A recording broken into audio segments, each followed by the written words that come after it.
नमस्कार दोस्तों, मैं हूं विनायक वैष्णव और आज हम पढ़ेंगे इतिहास में नंद वंश के बाद की घटनाओं को। मैं इस लेक्चर में एक छोटी सी कहानी का जिक्र यहाँ पर करूँगा।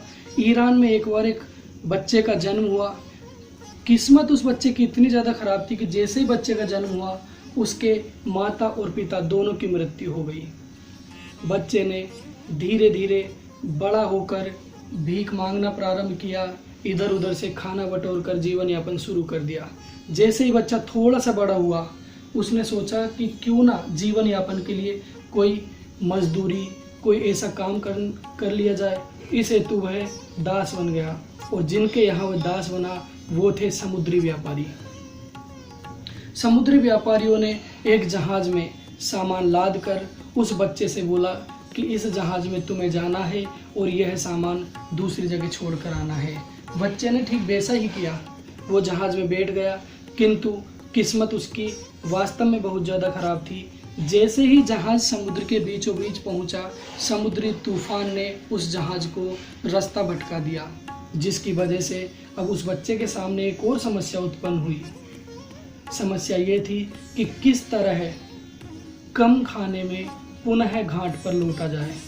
बच्चे ने वहाँ पर खारा पानी पीना प्रारंभ किया, मछलियों को पकड़ना प्रारंभ किया और ज़िंदगी की जंग लड़ते हुए एक दिन वह वापस घाट पर आ गया। इस बार उसने सोचा कि यार समुद्री व्यापारियों के साथ काम करने में बड़ा ही खतरा है, क्योंकि अगर जहाज रास्ता भटक जाए तो जान पर बन आती है। इस वजह से इस बार उसने उस समुद्री व्यापारी का साथ छोड़ा और रेगिस्तान में जो व्यापारी होते हैं, रेगिस्तानी व्यापारियों से जाकर वो जा मिला। रेगिस्तानी व्यापारियों ने भी वही किया, ऊँटों पर सामान लादा और बच्चे से बोला कि जाओ इसे दूसरे राज्य में छोड़ आओ। बच्चे ने वही काम किया, ऊँटों के साथ वह चल दिया। लेकिन जैसे ही वो रेगिस्तान में प्रवेश किया, कुछ समय पश्चात ही वहाँ पर भी रेगिस्तानी तूफान आ जाता है और फिर से बच्चा रास्ता भटक जाता है। इस बार तो और ज़्यादा समस्या थी। पहले तो पानी भी था, मछलियाँ भी थी, लेकिन इस बार तो चारों तरफ सिर्फ रेत ही रेत था, इसके अलावा कुछ नहीं था। बच्चे ने अपनी जान बचाने के लिए ऊँटों को मारना प्रारंभ कर दिया और उनको मार मार कर खाने लगा और जैसे तैसे करके बच्चा फिर से नगर को लौटा। अब देखा जाए तो वास्तव में उस बच्चे की किस्मत खराब थी, किंतु उस बच्चे ने उस किस्मत का ऐसा उपयोग किया कि वो बच्चा आगे चलकर महान बनेगा। उस बच्चे के मन से मृत्यु का भय पूरी तरह से समाप्त हो गया था। इस वजह से वह सेना में भर्ती हो गया, ईरान के शासक की सेना में। और सेना में उसने इतना तीव्र पराक्रम और शौर्य दिखाया कि ईरान के शासक ने उसे अपना सेनापति बना दिया। लेकिन किस्मत उस बच्चे की फिर से खराब हुई और एक युद्ध में वह बुरी तरह से जख्मी हो गया। जख्मी होने की वजह से उसे राजा के सामने लाया गया। उसने राजा से बोला कि मुझे कोई ऐसा पद दे दो जिस पर मैं बैठकर आराम से कुछ व्यवस्थाएं देख सकूं और मुझे लड़ना भी ना पड़े। किंतु राजा अपनी अकड़ में बोला कि इसको घुड़साल में फिकवा दो, अब ये हमारे किसी काम का नहीं बचा, क्योंकि ये जगह जगह से जख्मी है। ठीक वैसा ही हुआ, उस बालक को घुड़साल में फिकवा दिया गया। वह बालक वहाँ भी काम करने लगा। एक बार ईरान के शासक के सामने एक समस्या आ गई थी। ईरान पर किसी दूसरे शासक ने आक्रमण कर दिया, जिसकी वजह से ईरान का शासक बहुत ज़्यादा चिंतित हो गया। कारण यह भी था कि आक्रमणकारी की सेना ईरान के शासक से लगभग 2 गुने से ज़्यादा थी। तो ईरान के शासक ने युद्ध नीति के चलते एक योजना बनाई कि क्यों ना एक ऐसी सेना दिखाई जाए जो आक्रमणकारी से डबल हो, ताकि आक्रमणकारी बिना युद्ध किए ही वापस लौट जाए।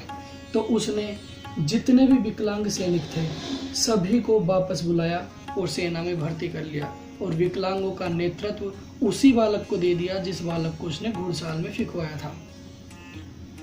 युद्ध की तैयारियां हुई और दोनों ही सेनाएं युद्ध के मैदान में जा पहुंची।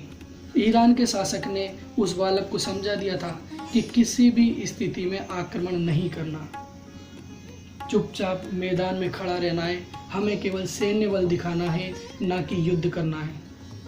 किंतु जैसा कि मैंने पहले ही बताया था, उस बालक के मन से मृत्यु का भय तो पूरी तरह ही समाप्त हो गया था।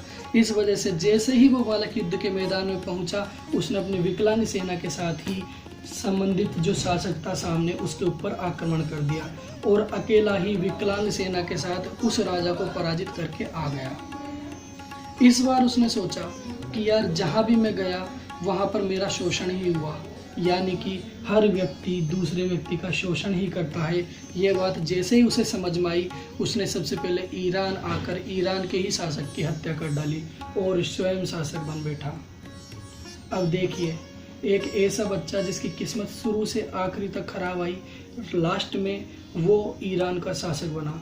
और वही व्यक्ति था जिसने भारत पर पहली बार किसी विदेशी ने सफल आक्रमण किया था, डेरियस प्रथम, जिसे दारा प्रथम के नाम से भी जाना जाता है।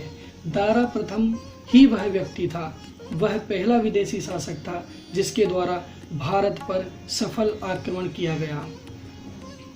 आज इस लेक्चर में हम दारा प्रथम और इसके वंश के बारे में जानकारी प्राप्त करेंगे।